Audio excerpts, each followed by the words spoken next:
Assalamualaikum warahmatullahi wabarakatuh. Perkenalkan, nama saya Feby Puspita, NIM 2591070 dari PGMI 2A. Baiklah, saya akan menjelaskan materi pertama, yaitu peristiwa sekitar proklamasi 17 Agustus 1945 dan pembentukan pemerintahan Indonesia serta upaya bangsa Indonesia dalam mempertahankan dan mengisi kemerdekaan Indonesia. A. Persiapan kemerdekaan. 1. Pembentukan BPUPKI. Letnan Jenderal Kumakichi Harada, pimpinan tentara Jenderal Jepang di Jawa, pada tanggal 1 Maret 1945 mengumumkan pembentukan Badan Penyelidik Usaha Persiapan Kemerdekaan Indonesia atau Dokuritsu Jumbi Chosakai. BPUPKI diketuai oleh Dr. Rajiman Widyodiningrat dan wakilnya yaitu Raden Panji Suroso. BPUPKI bertujuan untuk menyediakan hal-hal penting yang berkaitan dengan persiapan kemerdekaan. 2. Sidang resmi pertama BPUPKI. Sidang resmi pertama BPUPKI berlangsung pada tanggal 29 Mei sampai 1 Juni 1945. Pada sidang resmi pertama BPUPKI membahas tentang merumuskan dan membentuk rangka dasar dari Undang-Undang Dasar yang merupakan dasar dari negara Indonesia. Masa sidang BPUPKI dikenal dengan sebutan detik-detik lahirnya Pancasila. 3. Sidang resmi kedua BPUPKI. Sidang resmi kedua BPUPKI berlangsung pada tanggal 10 Juli 1945 sampai 16 Juli 1945. Pada sidang resmi kedua BPUPKI ini yaitu membahas tentang Undang-Undang Dasar yang menetapkan bahwa bentuk negara Indonesia adalah republik dan wilayah Indonesia adalah seluruh wilayah kepulauan Indonesia yang semula wilayah kekuasaan Hindia Belanda. 4. Pembentukan PPKI. BPUPKI dibubarkan setelah melaksanakan tugasnya. Kemudian, Jenderal Terauchi menyetujui pembentukan Panitia Persiapan Kemerdekaan Indonesia atau Dokuritsu Jumbi Inkai. PPKI bertujuan untuk mempersiapkan segala sesuatu yang berkaitan dengan keperluan pergantian kekuasaan. Pada tanggal 9 Agustus 1945, Jenderal Terauchi memanggil 3 tokoh nasional, yaitu I.R. Soekarno, Muhammad Hatta, dan Dr. Rajiman Widyodiningrat. Mereka dipanggil untuk menerima informasi mengenai kemerdekaan Indonesia. 5. Peristiwa Rengas Dengklok. PPKI tidak dapat bertugas karena para pemuda mendesak agar proklamasi kemerdekaan tidak dilakukan atas nama PPKI yang dianggap mereka merupakan alat buatan Jepang.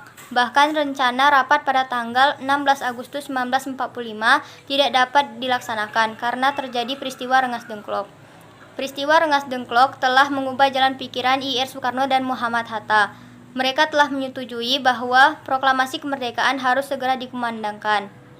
Kemudian diadakanlah rapat yang membahas proklamasi kemerdekaan di kediaman Laksamana Maeda. 6. Perumusan dan pembacaan teks proklamasi. Rumusan teks proklamasi disusun di kediaman Letnan Maeda. Pelaksanaan pembacaan naskah proklamasi kemerdekaan dilaksanakan pada tanggal 17 Agustus 1945 di Jalan Pegangsaan Timur nomor 56 Jakarta, yang sekarang telah menjadi Jalan Proklamasi. B. Pembentukan dan awal perkembangan Republik Indonesia. Pada tanggal 18 Agustus 1945, Panitia Persiapan Kemerdekaan Indonesia atau PPKI menyelenggarakan sidang untuk pertama kali yang dipimpin oleh I.R. Soekarno. Dalam sidang PPKI tersebut diambil suatu keputusan yang sangat penting untuk pemerintahan negara Republik Indonesia. Keputusan PPKI itu adalah 1. Mengesahkan rancangan Undang-Undang Dasar Negara. 2. Memilih dan mengangkat Presiden dan Wakil Presiden sebagai pelaksana pemerintah. 3. Membentuk Komite Nasional Indonesia sebagai lembaga yang membantu Presiden dalam melaksanakan tugas-tugasnya. C. Perjuangan mempertahankan kemerdekaan Indonesia. A. Perjuangan fisik. 1. Insiden Hotel Yamato di Surabaya. Aksi ini terjadi pada malam hari pada tanggal 19 September 1945. Mereka memasuki Hotel Yamato di Jalan Tanjungan nomor 56 tanpa adanya izin dari Karesidenan Surabaya. Bahkan mereka juga mengibarkan bendera Belanda. Mewakili Residen Surabaya, Sudirman bersama Sidik dan Haryono memasuki Hotel Yamato untuk meminta Pluekman atau pimpinan AFNI menurunkan bendera. Namun permintaan tersebut ditolak, sehingga menimbulkan perkelahian dan menyebabkan dan menyebabkan Polekman dan Sidik terbunuh. Sedangkan Sudirman dan Haryono berhasil meloloskan diri. 2. Pertempuran 5 hari di Semarang. Pertempuran 5 hari di Semarang terjadi pada tanggal 15 sampai 20 Oktober 1945. Pertempuran ini dilatar belakangi oleh larinya tentara Jepang yang akan dipindahkan dari Cepiring ke Bulu untuk selanjutnya bergabung kepada tentara Jepang yang lain di markas Kido Butai Jatingale.